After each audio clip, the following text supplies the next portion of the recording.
저희 이 시간 일어나서 찬양 드리면서 나아가겠습니다.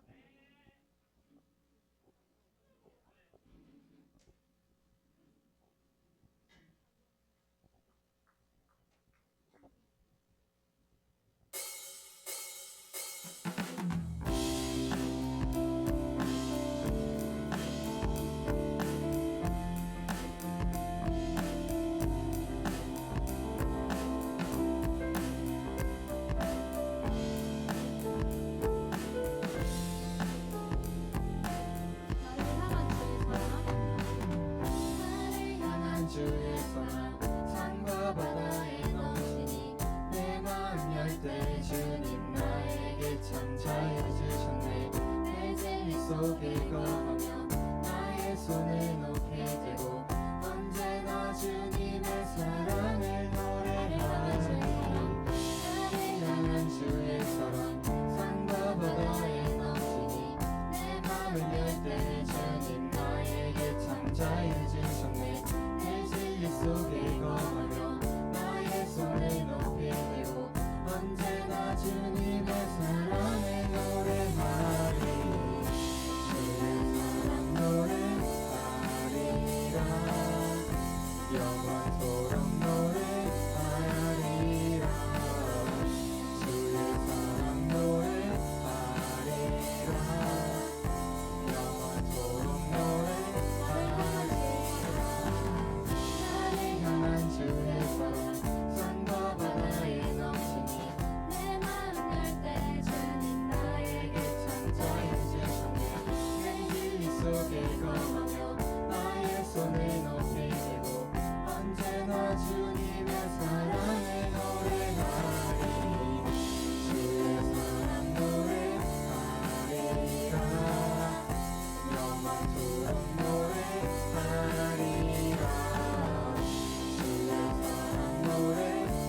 노래하리라.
영원토록 노래하리라. 주의 사랑 노래하리라. 영원토록 노래하리라. 주의 사랑 노래하리라. 영원토록 노래하리라. 내가 춤을 출 때 다 비웃겠지만 그대도 주 알게 되면 함께 기뻐 춤을 추게 되리. 내가 춤을 출 때 다 비웃겠지만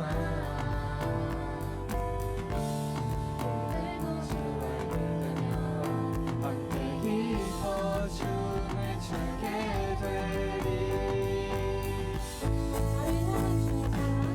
나를 향한 주의 사랑 산과 바다에 넘치니 내 마음 열 때 주님 나에게 참 자유 주셨네. 내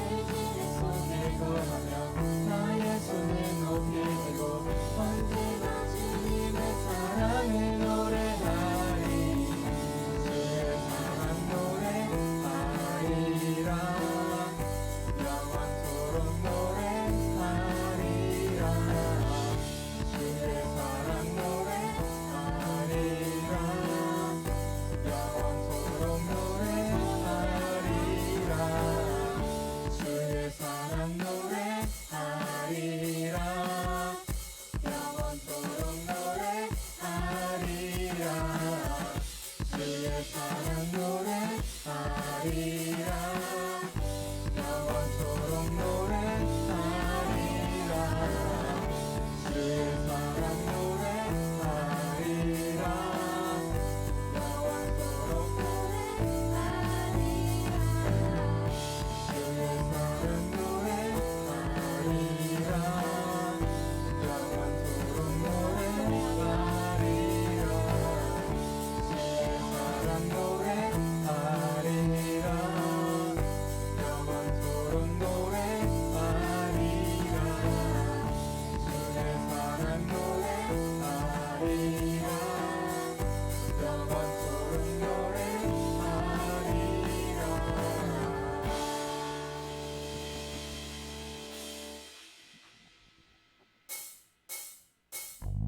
모든 삶의 행동 주 안에 주님 안에 있네 나의 숨쉬는 순간들도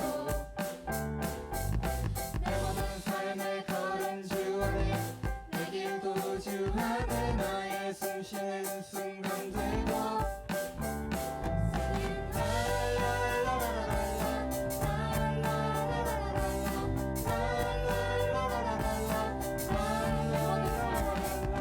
내 모든 삶의 행동 주 안에 주님 안에 있네 나의 숨쉬는 순간들도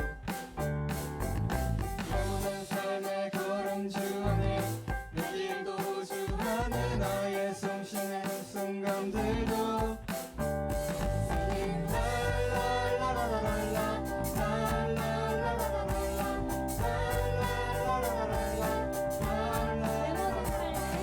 내 모든 삶의 행동 주 안에 주님 안에 있네 나의 숨쉬는 순간들도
일어나서 찬양하시겠습니다.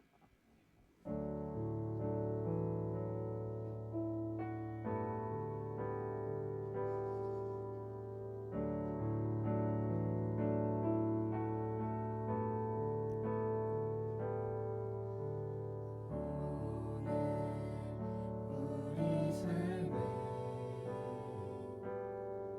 주의 행하시네 실수가 없으신 완벽한 일하심으로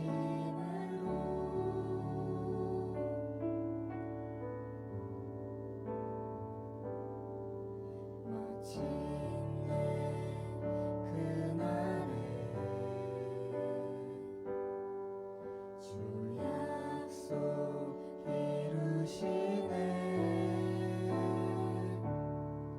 천지를 지으신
예수님의 이름으로 기도드립니다. 아멘. 다 함께 일어나셔서 사도신경으로 우리의 신앙을 고백하겠습니다. 전능하사 천지를 만드신 하나님 아버지를 내가 믿사오며 그 외아들 우리 주 예수 그리스도를 믿사오니 이는 성령으로 잉태하사 동정녀 마리아에게 나시고 본디오 빌라도에게 고난을 받으사 십자가에 못 박혀 죽으시고 장사한 지 사흘 만에 죽은 자 가운데서 다시 살아나시며 하늘에 오르사 전능하신 하나님 우편에 앉아 계시다가 저리로서 산자와 죽은 자를 심판하러 오시리라. 성령을 믿사오며 거룩한 공예와 성도가 서로 교통하는 것과 죄를 사하여 주시는 것과 몸이 다시 사는 것과 영원히 사는 것을 믿사옵나이다. 교동문 52번 시편 119편입니다.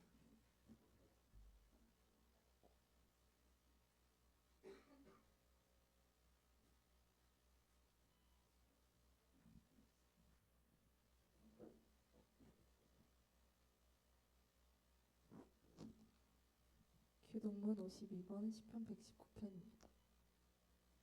청년이 무엇으로 그의 행실을 깨끗하게 하리이까? 주의 말씀만 지킬 따름이니이다.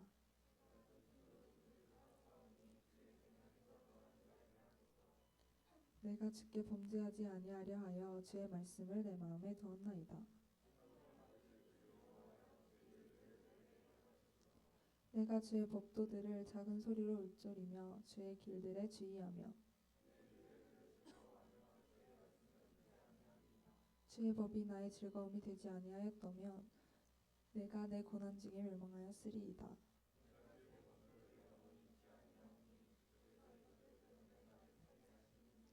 나는 주의 것이오니 나를 구원하소서. 내가 주의 법도들만을 찾았나이다.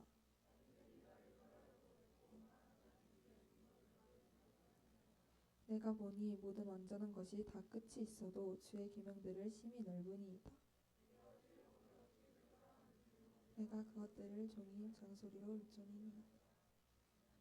이 시간 김무수 선생님께서 기도하도록 하겠습니다.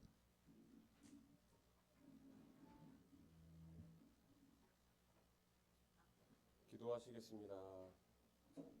사랑의 하나님 감사합니다. 오늘 이 시간 우리 고등부 공동체를 사랑하셔서 건강한 모습으로 모여 한 마음으로 예배를 준비하고 또 예배를 열어가게 하여 주셔서 감사합니다. 새학기가 시작한 지도 벌써 2주가 되었습니다. 새로운 환경에서 새로운 친구들 그리고 새로운 선생님들을 만나고 있습니다. 우리 가운데 만남의 축복을 주시고 지식도 성장하지만 더불어 신앙과 마음이 함께 건강하게 성장할 수 있도록 인도하여 주옵소서. 고학년으로 진학하여 마음이 분주하고 수험생이라는 이름으로 무거워지지만 이제 시작되는 봄의 계절을 바라보고 하나님이 보내주신 자연의 아름다움도 느끼고 감사할 수 있는 마음의 여유와 평안함을 구합니다. 하나님 오늘 예배를 위해 기도합니다. 찬양으로 또 방송으로 여러 모양으로 예배를 준비하고 섬긴 우리 친구들과 선생님들을 축복합니다.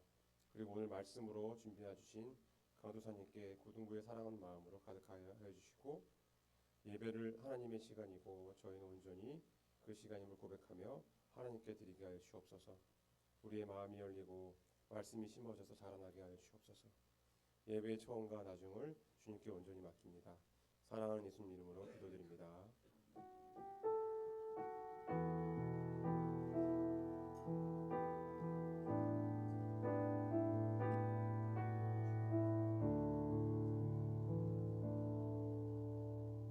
저희 다 함께 일어나셔서 사무엘하 11장 1절 한 절만 읽어볼게요. 1절 사무엘하 11장 1절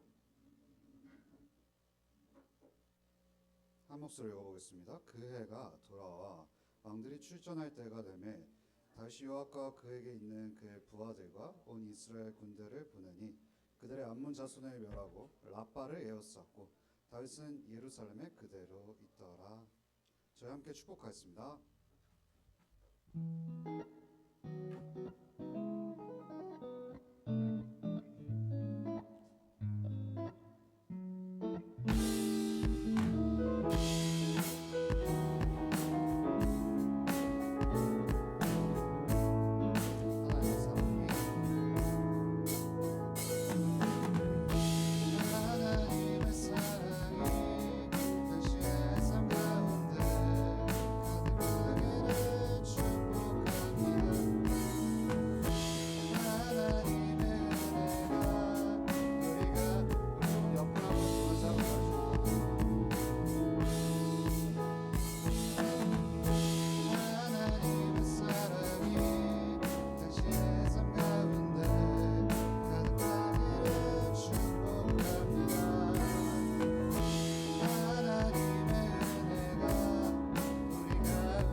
이야기고요. 서론이 좀 길어서 바로 들어가도록 하겠습니다. 우리가 오늘 읽은 본문은 사무엘하 11장이죠. 그리고 그 다음 장은 당연히 사무엘하 12장이죠. 사무엘하 11에서 12장은 구약 성경을 아시는 친구들이라면 누구나 알만한 유명한 이야기라고 할 수 있습니다. 슬프기도 하면서 분노를 유발하는 본문일 수도 있습니다. 이야기를 요약해드리면 다음과 같습니다. 다윗은 고생 끝에 이스라엘 전체 왕이 되었습니다. 이때쯤 이스라엘은 역사상 가장 강력한 왕권을 누리고 있다고 해도 과언이 아닙니다. 그러던 어느 날 다윗은 백향목 궁에서 편안히 쉬고 있었습니다. 그 당시 이스라엘은 암몬이라는 족속과 전쟁 중에 있었는데 이스라엘이 전쟁의 승기를 어느 정도 잡은 상황이었습니다. 그래서 다윗이 전쟁에 있지 않고 궁에서 쉬고 있었던 거죠. 그런데 저 멀리서 굉장히 아름다워 보이는 한 여인이 목욕을 하고 있는 게 보이는 것입니다, 여러분. 여러분 이 여인 혹시 누군지 아시나요? 교회 학교 안 나왔어요? 그럴 수도 있죠, 뭐 그렇죠? 밧세바입니다. 그 여인을 본 다윗은 음욕에 가득 차서 그 여인이 누구인지를 물었죠. 원래 눈길이 가면 누군지를 신상 확인하는 것은 뭐 거의 자연의 섭리죠. 그리고 그 여인이 다른 아내도 아니고 자신의 충직한 부하인 우리아의 아내라는 사실을 알게 되는 겁니다. 그럼 다윗이 20년 동안 어디를 헤맸다고 혹시 했는지 기억나세요? 광야 모래폭풍을 뚫고 간 게 다윗의 인생이었거든요. 근데 다윗의 곁에 늘 친구들이 있었다고 제가 말씀을 드렸어요. 근데 그 친구들 중 한 명이 저는 우리아도 그 무리 중 한 명일 거라고 저는 생각을 해요. 그런데 여러분 음욕이 생겼어요. 그러면 다윗이 진행시켜야 됐을까요? 음욕을 조금 더 발전적으로 한번 펼쳐볼까? 이런 게 맞았을까요? 아니었겠죠. 멈췄어야 됐어요. 그런 일은 일어나서도 안 됐죠. 그런데 다윗은 사람을 보내서, 오늘을 보내다란 말이 키워드거든요. 사람을 보내서 그 여자를 불러옵니다. 불러오는 것뿐만이 아니라 동침을 하게 되죠. 하룻밤 정욕을 채움으로써 그 일을 마무리하려고 했는데 여자가 덜컥 임신을 하게 된 겁니다. 사실 여기 결혼하신 선생님들은 알겠지만 임신이 그렇게 빨리 되는 게 쉽지가 않습니다. 그래서 아이를 갖는 건 굉장히 하늘이 주신 선물이라고도 표현하지 않습니까? 근데 하룻밤 동침으로 그 임신이 돼버린 겁니다. 여러분 여기서 어떤 걸 느낄 수 있을까요? 하나님께서 다윗의 죄를 그냥 넘어가지 않으셨던 거예요. 우리아의 아들 밧세바는 다윗에게 사람을 보내서 임신 사실을 알립니다. 다윗이 꽤나 난처했겠죠.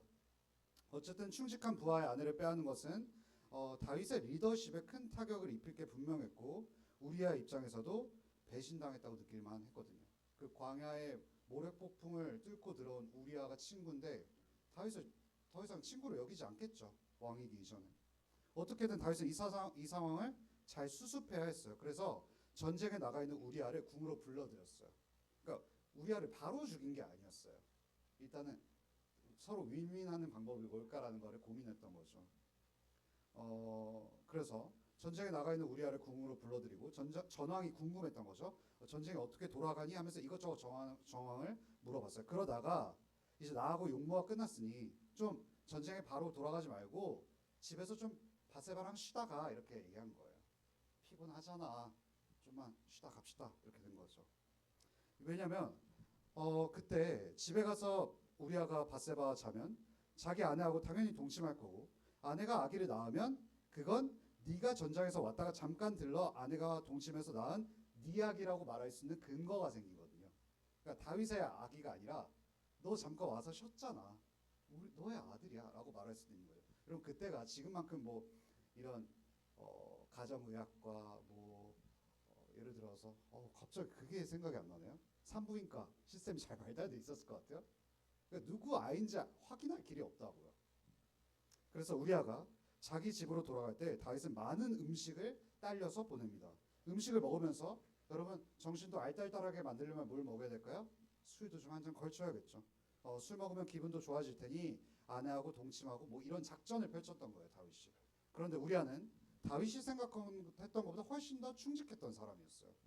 전우들이 언제 죽을지도 모르는 전쟁터에서 싸우고 있는 마당에 어떻게 자기 혼자만 아내와 잠을 자면서 쾌락을 누릴 수 있겠느냐라고 생각을 한 거죠. 우리아는 공동체적인 사람이었던 거예요. 그래서 우리아는 집으로 가지 않고 어디서 자냐면 왕궁 문에서 잠을 자게 됩니다. 다윗은 나중에 그 사실을 알게 된 거예요. 어떻게 됐을까요? 다윗의 작전이 실패된 거죠. 그래서 그 이유를 물으니까 우리아가 이렇게 말합니다. 지금 제 전우들이 목숨을 내놓고 싸우고 있는데 여기서 한가롭게 제 아내하고 잠을 잘 수 있겠습니까? 라고 말하는 거죠. 굉장히 감동적인 멘트인 거죠. 다윗으로서도 그런 우리아에게 더 이상 뭐라 할 말이 있을까요? 할 말이 없죠. 그날도 또 우리아를 취하게 해서 집으로 보낼 계획이었지만 이번에도 다윗의 계획이 통하지가 않는 것입니다. 우리아가 또 집으로 가지 않고 또 궁전에서 자게 되었습니다. 그리고 우리아가 마침내 전장에 돌아갑니다. 돌아갈 때 다윗은 두 번째 작전이 시작되는데요. 우리아의 손에 장군 요압에게 보내는 편지를 한 장 써서 들려보냅니다. 우리아가 충직했으니까 그 편지 읽어봤을까요? 너무 궁금하다. 왕이 보냈으니까 당연히 열어보지 않았겠죠. 결국은 우리아가 아내와 동침하지 않았던 것을 다윗 본인도 모두 알게 된 상황이고, 이런 상황에서 밧세바가 아이를 낳으면 다윗이 굉장히 곤란하죠. 그래서 우리아를 죽일 계획을 또 짰는데, 이게 뭐냐면 전쟁의 전체 지휘자가 누구였냐면 요압 장군이었어요. 요압 장군에게 편지를 써서 우리아를 아주 위험한 싸움에서 내보내게 한 거예요. 그러니까 전쟁에 가장 앞열에서 싸우는 거예요. 여러분, 전쟁에서 가장 앞열에서 싸운 사람들 보병이거든요. 보병들은 총알바지예요. 여기 혹시 스타크래프트 한 사람 없어요? Give me some money. 몰라요? 마린이 아무튼 여러분 뭐 하세요? 공부하시나요? 그러니까 아주 장군은 뒤에 있어요. 지휘를 해야 되니까. 근데 우리아를 죽이게끔 만든 거예요.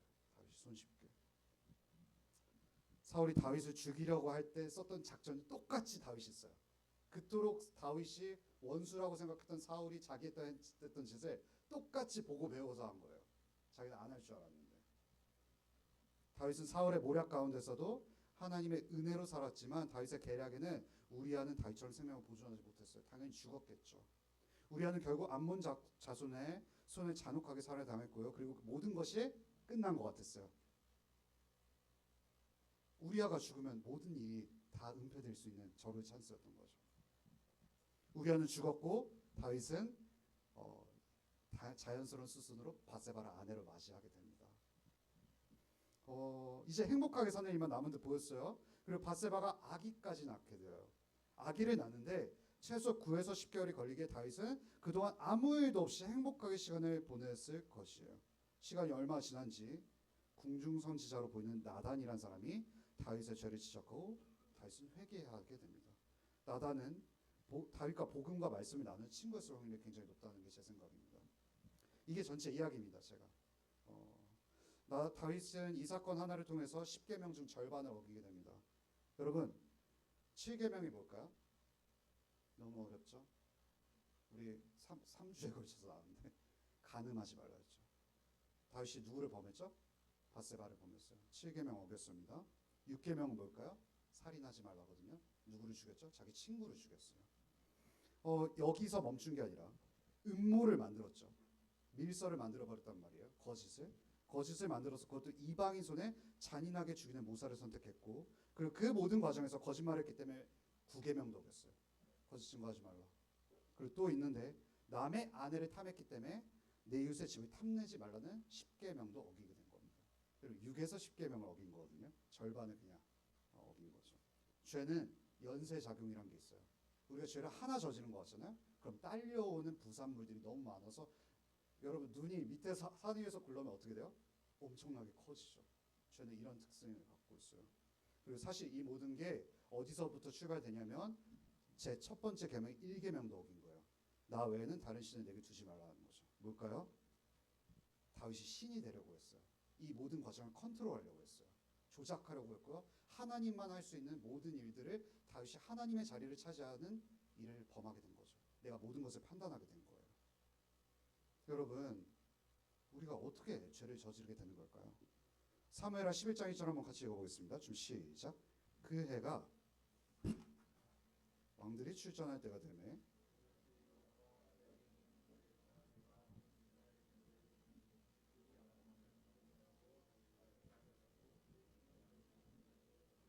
여기서 우리가 체크해야 될 게 두 가지가 있는데요. 첫 번째는 다윗이 이스라엘 군대를 보냈다라는 겁니다.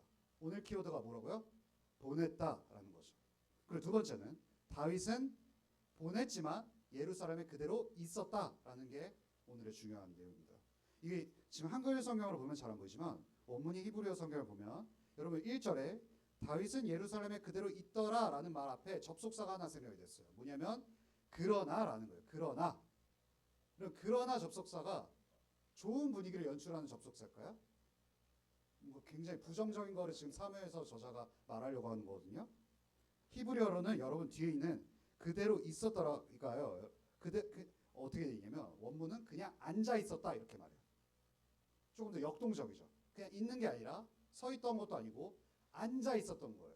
움직일 마음이 없었던 거죠. 이전에 다윗의 삶은 아는 사람들한테 이거 1절 보여주잖아요. 그럼 어떤 반응 나오는지 아세요? 다윗 변했다 이렇게 나와요. 왜 그럴까요? 다윗은 이전까지만 해도 절대로 뒷자리에 앉아 자 돌격 앞으로 라고 말하는 사람이 아니었어요. 오히려 우리야처럼 전쟁 앞에서 있었으면 앞에 있었지 뒤에서 죽어 라고 말하는 사람이 아니었다고요. 그는 전쟁 한복판에서 항상 전우들에게 나를 따르라고 말하면 앞장서서 싸우는 사람이었어요. 비겁하지 않았어요.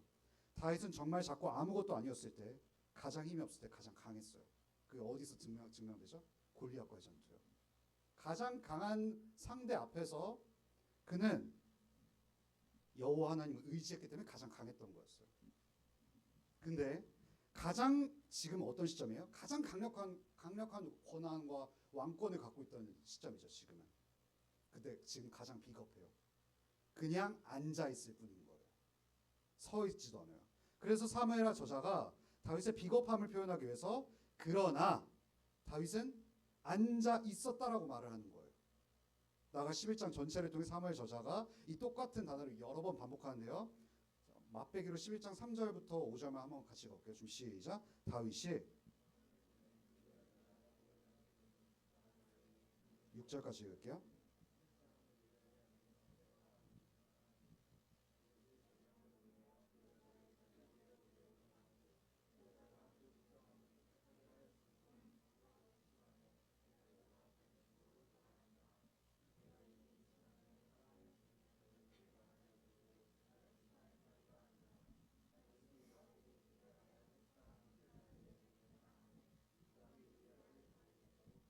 여러분 읽을 때 자연스럽게 강조되는 단어가 뭐예요?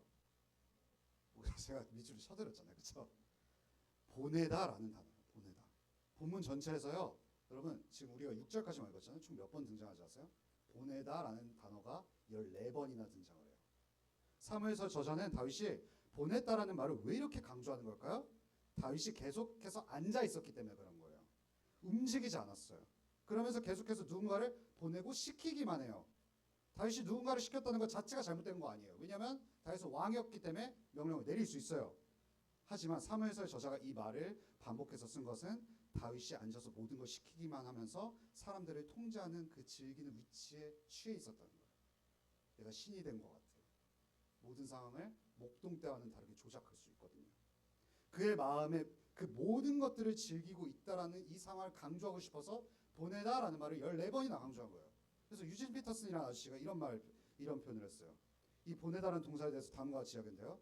매번 그 동사가 쓰일 때마다 그는 애정을 갖고 남에게 귀 기울이며 사람들과 친밀한 친구의 관계를 맺던 다윗에서 어떻게 변하냐면 사람들과 관계를 끊고 오히려 그들 위에 군림하여 명령하고 힘을 부리는 다윗으로 변한다 이렇게 말하는 거예요. 친구에서 군림자로 변해버린 거예요. 다윗은 함께 싸우는 전우들과 늘 친구로 지냈어요. 광야에서 그래서 친구가 늘 곁에 있었죠. 물론 그들의 다윗은 리더였고 그들의 왕이었어요. 그런데 왕이라고 해서 그들 위에 군림하거나 그들을 이용하거나 하지 않았어요. 내 그 거짓을 은폐하게 여기서 사람 죽이는 일 없었다고요. 그들의 친구였고 동역자였던 거죠. 그게 다윗의 강력한 리더십이었던 거예요. 다윗의 장점이 뭐였냐면 돌을 잘 던지는 것도 아니고요. 친구와 잘 함께했던 거였었어요. 그런데 오늘 본문에 보면 이제 그는 더 이상 그런 사람이 아니게 된 거예요. 그는 이제 친구들 위에 군림하고 명령한다. 그리고 무엇보다 이제 그는 자신의 정욕을 만족시키기 위해서라면 여자를 이용하고 자신의 범죄를 은폐하기 위해서라면 자신의 친구도 죽일 수 있는 이용하는 사람이 되어버린 거죠. 다윗은 이전 같았으면 우리아와 바세바를 한 남자와 한 여자로 인격적으로 됐을 거예요. 그런데 이제 더 이상 그들과 동등하지 않아요. 우리아는 더 이상 영어에서 인칭대명사가 그가 뭐죠? he죠. he는 사람을 가리킨 거잖아요. 우리아는 더 이상 he가 아니에요. 사물을 가리키는 it이 돼버린 거예요. 바세바도 마찬가지죠. 더 이상 she가 아니에요. 사물을 가리키는 it이 돼버렸어요. 즉 사물이랑 다를 게 없는 존재가 된 거예요. 여러분, 우리가 이용한다는 건 사람한테 쓰는 표현이 아니거든요. 사물한테 쓰는 표현이거든요. 한 명은 자신의 정욕을 위해서 이용당할 사물이고 다른 한 명은 자신의 왕권을 위해서 희생당할 사물이 된 거죠. 사랑스러운 다윗이 어떻게 이렇게 타락했을까요, 여러분? 여러분, 제가 존경하는 학자 중에 로버트 알터라는 분이 있는데 이 모든 과정에서 사무엘서를 기록한 저자가 계속해서 다윗이 어디에 빠져 있냐면 자기 연민에 빠져 있다고 말해요. 그럼 자기 연민이 뭐죠? 내가 불쌍하다라는 거예요. 우리가 어떻게 죄를 짓는가를 이해하기 위해서는요, 우리가 제일 잘 알아야 하는 감정이 바로 자기 연민이에요. 자기 연민은 다윗뿐만이 아니에요. 우리를 모두가 공유하는 감정이죠. 특히 리더가 자기 연민에 빠지기 쉽거든요. 다윗이 리더였잖아요. 왜 그럴까요? 다윗은 암묵적으로 이렇게 생각했었어요. 내가 어디까지 국가를 위해서 희생해야 되고, 내가 누군가에게 먼저 연락이라도 한 번 해야 되고, 내가 하다못해 밥이나 커피라도 한 잔 사야 되고, 제 얘기인가요? 그런 압박감을 느끼는 거예요. 여러분, 제가 너무 흥미롭게 읽었던 책 중에 어떤 편이냐면 다윗이 처음 사랑한 사람은 바세바래요. 다윗이 그 전에 아내 있었거든요. 미갈이라는 아내가 있었어요. 근데 그 미갈은 다윗이 어찌 보면 정치적으로 사랑했던 사람이었던 거예요. 아버지가 사울이니까. 그런데 다윗이 인생 처음으로 첫사랑에 빠진 여자가 바세바였던 거예요. 다윗의 마음속에 어떤 마음이 있었을까요? 물론 미갈과의 결혼 생활이 안 행복했던 적이 있겠죠. 하지만 내가 진심으로 이 나이쯤 됐으면 내가 누군가 진심으로 한 명 사랑해도 괜찮지 않아? 이런 불쌍한 마음이 든 거예요. 자기를 향한. 제가 조금 더 설명해 드릴게요. 여러분, 그리고 리더는요 거의 비판을 많이 받아요. 항상 비판을 하는 사람이 있는가 하면 반대로 나를 지지해 주는 사람도 있거든요. 우리가 항상 리더들이 오해하는 게 뭐냐면 누군가 나를 비판하면 다 나를 비판한다고 생각해요. 근데 항상 지지해 주는 사람들이 있거든요. 다윗 곁에도 분명했을 거란 말이에요. 리더는 냉탕과 온탕을 자주 왔다 가는데 그러면서 자연스럽게 이런 생각을 합니다. 와, 내가 진짜 사람들을 위해서 이렇게 많이 희생하고 헌신하는데 다들 이해해 주기만 바라고 왜 이렇게 나를 이해해 주는 사람은 아무도 없지? 나 이 잘못을 한 걸 왜 아무도 나를 감싸주는 사람은 없지? 라고 생각하면서 자신의 옆에 분명 다윗의 지지자들이 있었음에도 불구하고 자신이 불쌍히 여겼던 거죠. 다윗도 그랬을 거예요. 다윗은 그동안 자기가 과거에 겪어왔던 고통, 광야에서 얼마나 큰 고통을 겪었어요. 20년 동안. 이 왕국, 이스라엘 왕국을 세우기 위해서 자기가 해왔던 모든 희생과 헌신, 그 과정 중에서 하나님을 의지하고 하나님께 순종하려 했던 모든 노력했던 자기의 의로움들, 그리고 그 모든 의로움과 희생과 헌신 가운데서도 누구도 그런 것들을 인정하거나 알아주지 않았던 것에 갑작스레 슬픔이 몰려왔던 거예요. 내가 너무 불쌍하죠. 나의 노고를 아무도 몰라봐주는 것 같아요. 여러분, 자기를 불쌍히 여기기 시작한 순간 어떻게 되는지 아세요? 죄를 짓게 됩니다. 실제로 우리가 죄를 지을 때는 그게 죄인지 아닌지 나쁜 짓인지 아닌지 어느 정도 알아요. 죄를 지으면서도. 내가 나쁜 짓을 하는 것을 정당화시킬 마음의 정당화 기제를 계속해서 스스로를 제공해요. 예를 들어 여러분, 우리 중에 왕따를 당한 친구가 있다고 생각해 봅시다. 굉장히 슬픈 일이죠. 이렇게 말하는 거예요. 저는 과거에 상처받았다고요. 그러니까 제게 누군가를 쉽게 미워하는 것 같이 뭐라고 말하지 마세요. 나도 미워함을 당했거든요. 먼저 다가와 달라고 하죠. 라고 자기 방어 기제가 발동하는 거예요. 자기가 불쌍하니까. 여러분, 한 공동체를 위해서 스스로 보기에 많이 헌신했다고 하는 분들이 다음과 같은 이야기를 많이 해요. 이건 제가 했던 말이거든요. 청년부 시절 때. 나는 이 집단에서 정말 열심히 했어요. 이 집단을 위해서 시간과 돈과 많은 걸 투자했어요. 그러니까 이 정도는 봐주고 대우받아 마땅해 라는 생각이 들죠. 항상. 다윗이 이렇게 끔찍한 죄를 어떻게 저지를 수 있었을까요? 우리 안에 자기 연민이 차곡차곡 쌓이면서 점점 괴물이 되어갔던 거예요. 내가 불쌍하니까 난 무조건 존중받아야 되는 거고 무조건 이해해줘야 되는 사람이 되어버린 거죠. 여러분, 이 자기 연민이 커지면 항상 주변 사람들이 괴롭게 돼요. 먼저 가족이 되겠죠.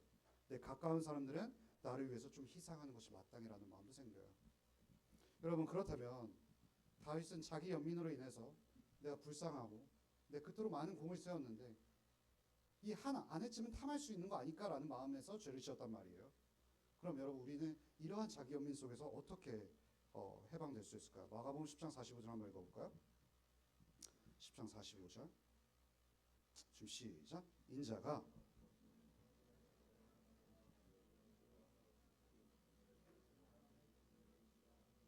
여러분 생각해보세요. 이 세상에서 사람의 몸으로 산 사람 중에서 가장 나는 너무 불쌍하다고 생각해도 마땅한 사람이 누굴까요?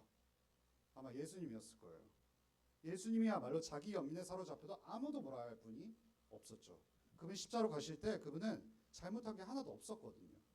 그분이야말로 자기 백성들 모두를 위해서 엄청난 희생을 하셨죠. 나 진짜 너희들을 위해서 다 줬다라고 말할 수 있죠. 그분은 대신 사람들을 한 번도 이용한 적이 없어요. 히와 쉬를 이스로 치환시켜버린 적이 한 번도 없었어요. 그런데 정작 그분은 그렇게 섬기셨는데 사람들을 계속 예수님이 이용하기 바빴어요. 그분이 오병이어 기어제를 일으키니까 환호했어요. 근데 기적을 행하지 않으시니까 사람들이 조금씩 떠나기 시작했어요. 사람들은 그분을 만나 떡을 먹고 배부르기를 원했지 그분을 찬양하거나 예배하거나 그분과 관계를 맺거나 그분에 대해서 궁금해하진 않았어요. 나에게 그냥 밥 주는 정도 사람으로 본 거죠. 그리고 마지막에 때까지 예수님께서 엄청나게 안타까운 이 구절을 본데 누가복음 23장 46절 한번 읽어보겠습니다. 지금 시작. 예수께서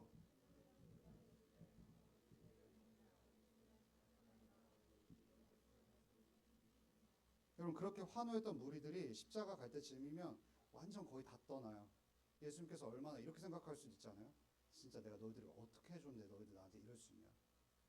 넌 도대체 무슨 사람을 받아야 변하니? 라고 생각할 수도 있잖아요. 그러면서 십자가에서 굉장히 나 너무 불쌍하다. 내 인생 33년 아무것도 아니었네 라고 생각하실 수 있었겠죠. 예수님께서 십자가에서 마지막에 한 말이 누가복음 23장 46절입니다. 아버지 내 영혼을 아버지 손에 부탁하나이다 라는 말은 다음과 같은 의미입니다. 아버지 하나님 나와 영원 전부터 교제한 거 압니다. 근데 당신이 저를 지금 버리셨습니다. 이제 저는 무덤에 갇힐 거고 3일 동안 아버지와 분리될 거고 아버지의 진노와 저주라는 지옥과 같은 고통 속에서 정말 불쌍한 존재처럼 돼버릴 겁니다. 하지만 저를 다시 살리실 아버지를 믿습니다. 지금은 비록 하나님의 버림을 받지만 저의 죽음과 부활을 사용하셔서 제게 여러분과 저라는 교회라는 신부를 주실 것을 저는 믿기 때문인 겁니다. 라고 말씀하시는 거죠. 아버지 선하신 당신을 믿습니다. 라고 말을 하는 겁니다. 내 영혼을 자기 연민이라는 그 감정에 던지지 않겠습니다. 내 영혼을 오히려 당신의 손에 부탁하나이다 라고 표현하는 겁니다. 여러분 이분은 왜 이런 선택을 하셨을까요? 순전히 여러분과 저를 위해서였습니다. 교회를 위해서였던 거죠. 여러분 자기 연민은 내가 나를 불쌍히 여기는 겁니다. 그러나 여러분들은 더 이상 여러분 스스로를 불쌍히 여길 필요가 없습니다. 그분이 여러분들을 더 불쌍히 여기시니까. 그분이 여러분들을 궁휼히 여기십니다. 그분께 오시면 여러분들을 세우시고 위로하시고 격려하실 것입니다. 이게 자기 연민을 탈출할 수 있는 방법이기도 하죠. 그분이 우리를 불쌍히 여기십니다. 네. 이 사실을 좀 기억하면서 우리가 한 주간 학교에서 억울한 일 당하고 또 내가 실수할 때 자기 연민에 덫에 빠지지 않는 우리가 되길 간절히 소망합니다. 네. 여러분 설교 너무 일찍 끝났나요? 여러분 제가 요즘 좀 많이 고쳤죠, 그렇죠? 기도하고 마무리할게요. 하나님 아버지 감사합니다. 오늘은 다윗의 죄를 통해서 그 안에 숨겨진 자기 연민이라는 우리의 방어 기제를 좀 살펴보았습니다. 우리는 뭔가 내가 늘 인정받아야 되고 늘 받아들여져야 안심하고 안정감을 누리는 존재들입니다. 하지만 그리스도 안에서 우리가 이미 받아들여졌기 때문에 우리가 나를 스스로 불쌍히 여기지 않아도 된다는 사실을 오늘 살펴보았습니다. 이 사실을 묵상할 때 아버지 하나님께서 예수님 안에서 나를 긍휼히 여기신다는 사실을 꽉 붙잡을 수 있도록 인도하시옵소서. 이 모든 말씀 예수님의 이름으로 간절히 기도합니다. 아멘. 봉헌하겠습니다.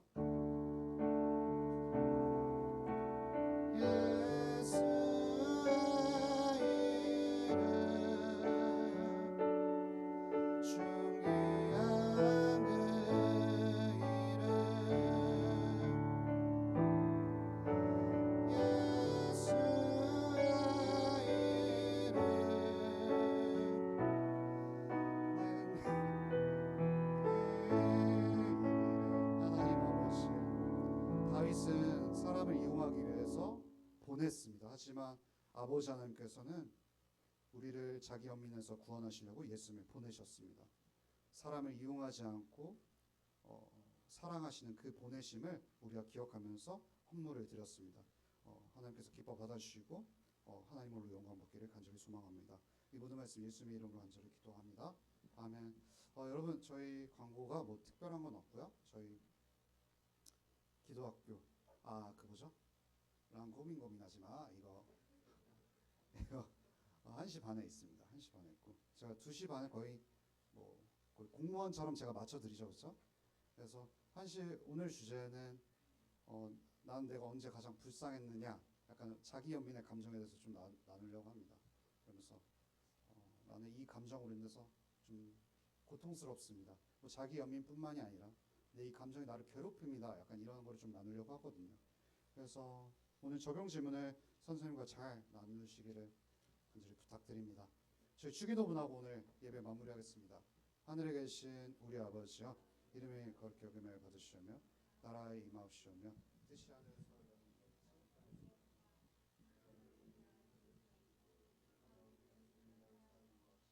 우리의 죄를 사하여 주옵시고 우리를 시험에 들게 하지 마시옵고 다만 악에서 구하옵소서. 되게 나라와 권세와 영광이 아버지께 영원히 있사옵나이다. 아멘. 네, 저희 반별로 흩어지겠습니다.